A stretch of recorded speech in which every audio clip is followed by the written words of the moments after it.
বিল্বমঙ্গলকে বলছে, ঠাকুর এই 10 দিন তুমি আমার কাছে এসো না, অসংখ্য পালন করবে, তুমি 11তম দিনে শ্রাদ্ধ করবে। আমি ব্যবসা হতে পারি, কিন্তু এতটা আমি পাপ কার্য করতে পারবো না। ও মায়েরা, কেউ মারা গেলে গোষ্ঠীর সবাই নিরামিষ খায় কেন গো? কেন গো? অনেকে বলবে খেতে হয় বলেই খায়, কারণ জানে না। কেউ মারা গেলে ধরার চিহ্ন কণ্ঠে নিয়ে সন্তান মাটিতে ঘুমায়, কোথাও গেলে একটা আসন পেতে বসে, কারণটা কি? এগুলো আমরা জানি না, বুঝি না, কেবল বলে নিয়ম করতে হয়, কিন্তু জানার চেষ্টা করি না। আসলে মুসল নাই ঢেকি করে চাঁদুয়া, আসলকে সরিয়ে নকল নিয়ে টানাটানি করছি। এবার আবার অনেকেই বলে গোষ্ঠী এত বড়, কদিন পর পরই মানুষ মরে, কদিন পর পরই বাচ্চা হয়, কোনো পুজো পার্বণ করতে পারি না, এগুলো আর সম্ভব নয়। এটা আগেরকার যুগে মানুষ পালন করতে, এখন আর এগুলো দরকার নাই। অনেকে এরকম বলে।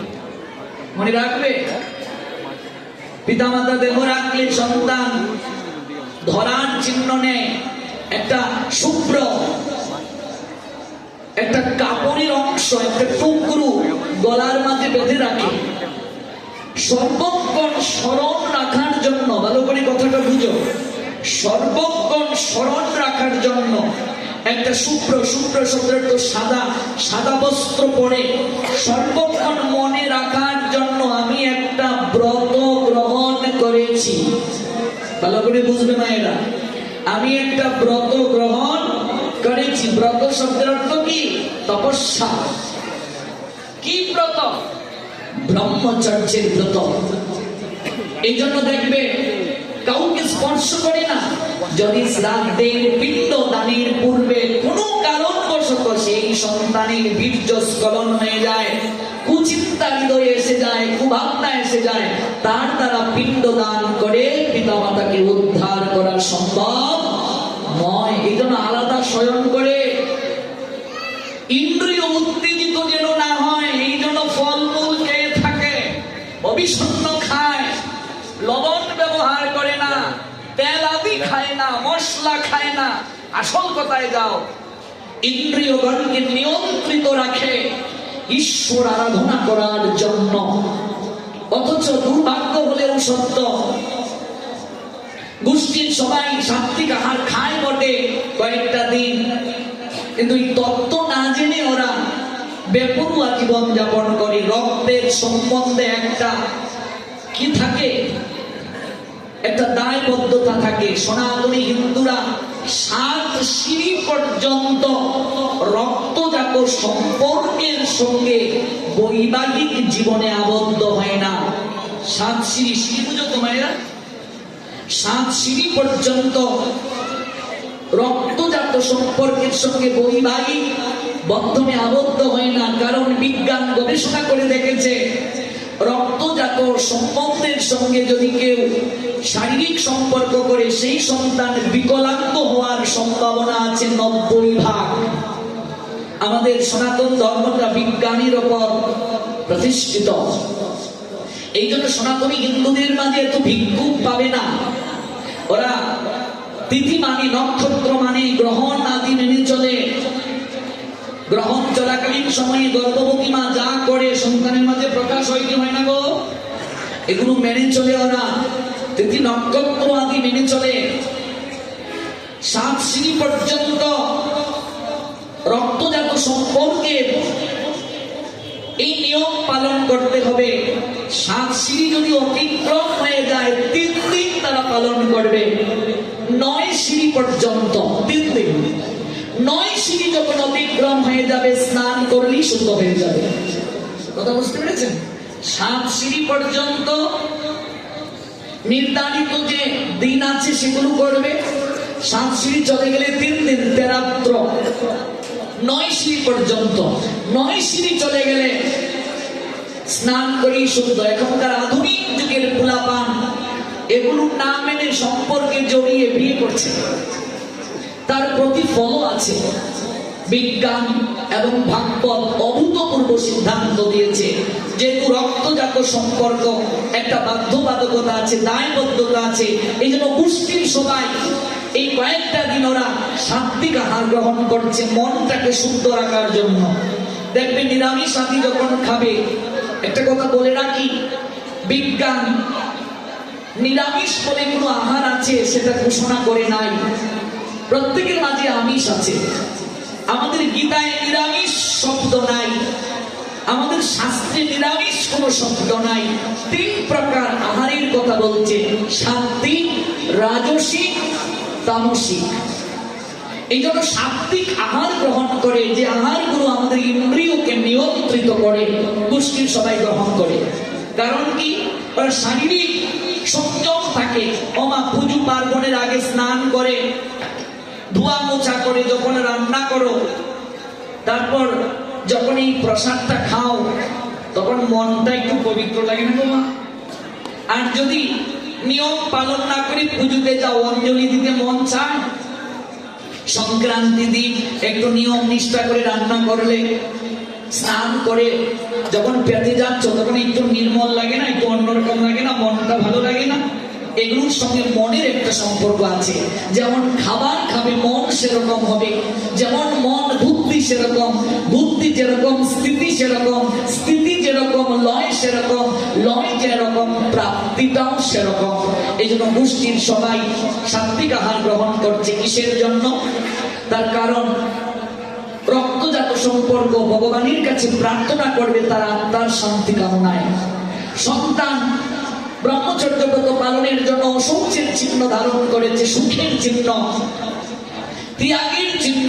এই বসনটা হচ্ছে ত্যাগের চিহ্ন। এই যে গুরুদেব এই বসন দেন আমাদেরকে, এটা ত্যাগের চিহ্ন। কিংবা বৈষ্ণবরা যে এই বসনটা পরে, এটা ত্যাগের চিহ্ন। যারা সাধু বৈষ্ণব হয় তারা মালা তিলক লয়, মাতার কেশমণ্ডন করে মহাপুরুষ হয়। তুমি মনে রাখবে, বাহির ভিতর এক না হলে মালা তিলক অকারণ। কেবলই বসন করলে হবে না, ভেতরটাকেও এইভাবে সাজাতে হবে। গোষ্ঠীর সবাই সাত্বিক আহার গ্রহণ করে ভগবানের কাছে ওরা প্রার্থনা করবে। পুত্র আদি ওরা সুখের চিহ্ন বহন করে সতত ভগবানের চিন্তন করবে। অথচ এই কার্যটা করে বটে, কিন্তু ভগবানের কোন চিন্তা চেতনা করে না। সর্বপ্রথমেই গোষ্ঠীর কেউ মারা গেলে, কারো বাড়ি বাচ্চা হলে ভগবানের ঘরটাকে তালা মেরে রেখে দেয়। আছে কি নাই সমাজে? ভগবানকে হোম কোয়ারেন্টিনে পাঠিয়ে দেয়। হোম কোয়ারেন্টিন শব্দটা করোনার সময় নিশ্চয়ই আপনারা জেনেছেন। কারো কারো গৃহে ঠাকুর আইসোলেশনে, আবার কেউ কেউ বলে মরা বাড়িতে অনুমতি দেওয়া যাবে না, মরা বাড়ি কাশি বাজানো যাবে না, মরা বাড়িতে শঙ্খ বাজানো যাবে না, এরকম অনেকে অনেক কথা বলে। এবার আপনাদের কাছে আমি একটা বিনম্র চিত্তে জানার আকিঞ্চন ব্যক্ত করছি। এই জগতে মরা বাড়ি ছাড়া কি কোনো বাড়ি আছে?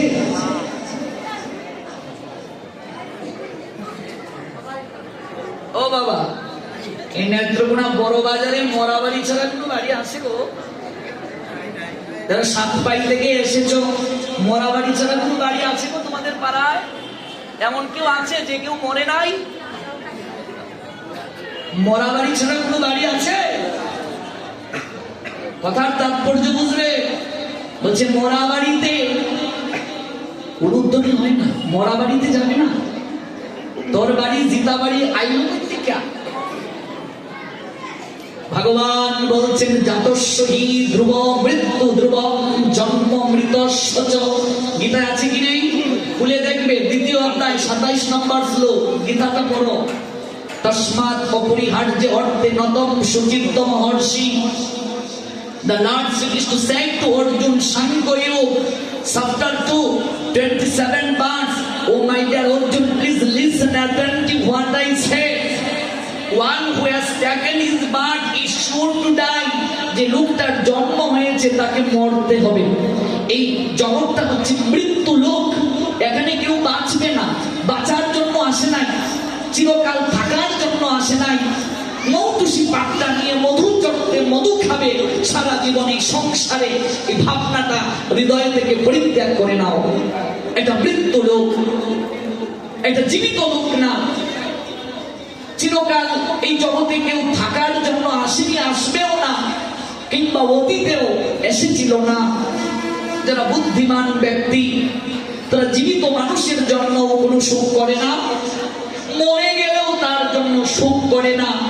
ভগবান জানালেন গীতার 2য় অধ্যায়ের 11 নং শ্লোকে, অসুচ্যন অন্নসূচ তৎপ্রজ্ঞাবাদান চদাশসে গতাসুন অগতাসুঞ্চন অনুসূচন্তি পণ্ডিতা। অর্জুন, তুমি জ্ঞানীর মতো কথা বলছো আর আচরণটা করছো মূর্খের মতো। আছে কি নাই লেখা? তুমি প্রাজ্ঞের মতো কথা বলছো আর আচরণটা করছো মূর্খের মতো। এরকম আচরণ তো তোমার শোভা পায় না।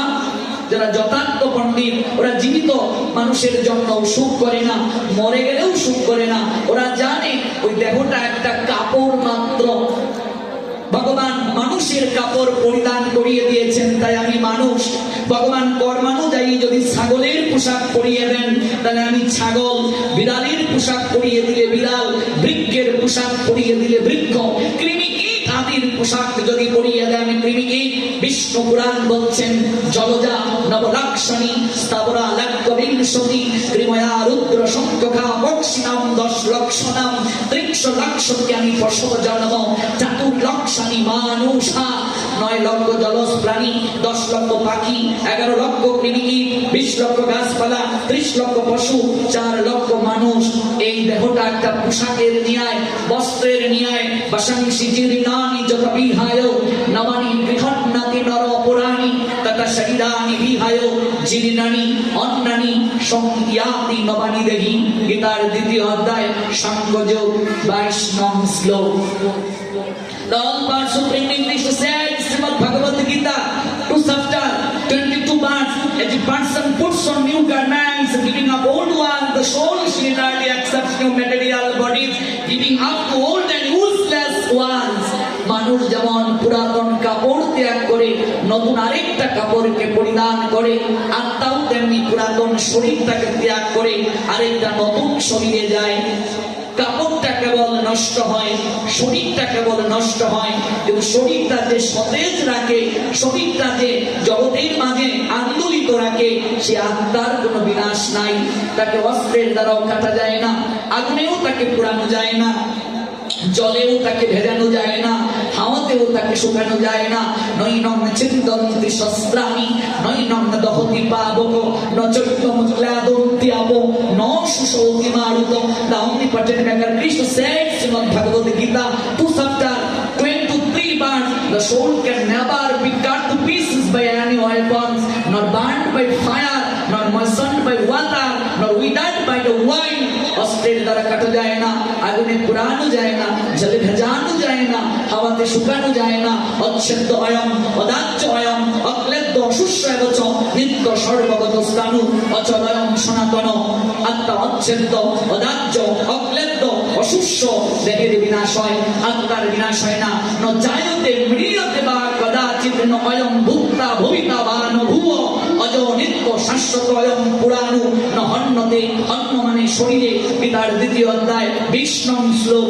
আত্মার কখনো জন্ম নাই, মৃত্যু নাই, আত্মা কদাচিৎ উৎপত্তি হয় না, হচ্ছে না, হবেও না। আত্মা জন্মরহিত, শাশ্বত, নিত্য, পুরাতন হলেও চিরনবীন। শরীর কেবল নষ্ট হয়, আত্মার কখনো বিনষ্টি হয় না। For the soul there is neither birth nor death, and anything, any time he has not come into being, does not come any time he has not come into being, does not come into being, and will not come into being. He is into being and will not come into being. He is unborn, eternal, but existence and primeval. He is not slain when the body is slain. Say Almighty Creator Krishna, Srimad Bhagavad Gita 2 chapter Shankha Yug 20 verse. আত্মা জন্মরহিত, কাজে এই লোকটা মৃত্যু লোক, এই জগৎটা মৃত্যু লোক। এখানে সবাই মরবে, মরছে। আমরা যারা মরাবাড়ি বলে একটু অন্যরকম শব্দ বলে কাউকে খাটো করি, আমার বাড়ি দিয়ে মরা নিয়ে যেতে পারবে না, লাশ নিয়ে যেতে পারবে না, এরকম বাক্য প্রয়োগ থেকে আজ থেকে সচেতন হও। মনে রাখবে প্রতিটা বাড়ি মরা বাড়ি, আমি মরব, আপনিও মরবেন, কেউ জগতে থাকবে না। এবার আসুন মূল প্রসঙ্গে। কেউ মারা গেলে, কারো করে বাচ্চা হলে সর্বপ্রথম আমরা ভগবানের ঘরটাকে বন্ধ করে দেই, ভগবানকে আমরা তালা মেরে রেখে দিই। কারণ কি? আমরা বলি অশৌচ, তাই করা যাবে না। আমি একটা জেলায় গিয়েছি বাংলাদেশের, আমি নাম বলবো না, 11 বছর পর বাচ্চা হয়েছে। এবার ওই মাতাজি আমার অনলাইনে পাঠ শুনে সে বলছে, প্রভুজি পাঠে আসছে, সৌভাগ্য, একটু আমার সন্তানটাকে যেন দেখে যায়, ছেলে হয়েছে, এত বছর পর বাচ্চাই হতো না। যে প্রভুজি 11 বছর ভগবানের চরণে কত কান্নাকাটি করলাম, ঠাকুর থেকে উঠতেই চাইনি, মাথা গুজে গুজে ঘন্টার পর ঘন্টা বসে কান্না করেছে, একটা সন্তান দাও, সন্তান দাও। আমার ইচ্ছে পূরণ হলো, ভগবান মুখ তুলে তাকালেন, আশীর্বাদ করে জানে। বললাম ঠাকুরটা কোথায়, একটু প্রণাম দেই। সাবধান, যাবেন না, যাবেন না, তালা মারা, বাচ্চা হয়েছে তো তালা মেরে রেখেছি। আমি বললাম 11 বছর যে ঘরের মাঝে মাথা ঠেকালে, যার চরণে মাথা ঠেকালে, কান্নাকাটি করলে, আজকে সেই ভগবান সন্তান দিল, সর্বপ্রথম তাকেই তালা মেরে রেখে দিলে।